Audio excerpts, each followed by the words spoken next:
Bagus sih, ngger mocak-macak ae. Jadi dodolanmu ki apa mbok pajang kayak wayang sida mbok dol apa ora? Adol, Mas.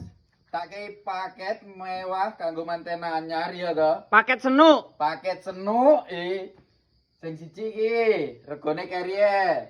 Sing siji iki wis metu dimare kaya ngene iki. Iki eneng 3 warna, wis tak bonusi kursi kaya ngene iki ya to. Sing pertama meja maca. Meja maca. Sing keloro. Keloro iki lho. Wah, sing nggon seni iki. Senuk iki lho.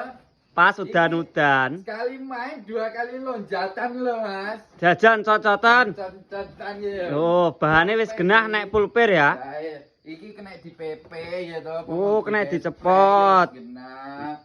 Itu nomor Sing ketelu? Ketelu iki. Slorok, lemari slorok iki. Lemari sliding. Lah kok luas ngene gene apa-apane to, Mas? Lah iki ini gantungan. Walah gantungan los iki. Los, lah kene iki lipatan. Oh, tempat lipatan. Sing terakhir. Teranum telu nomor 4. Dah. Oh, ada pentol iki lagi. Ada pentol piye to iki ra sepatu, Mas. Ora sepatu iki. 1 loro 3 4.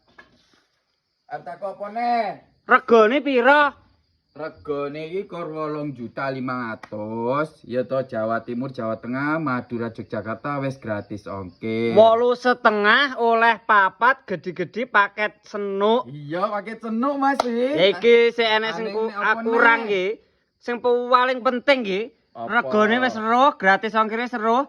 Cara pesene. Oh iya, cara pesene ning bio profil lho nomere wawa langsung dikring-kring ae wis terhubung. Oh, diluweh wektu ngono berarti wis mlebu nang admin. Iya toh. Paket senuk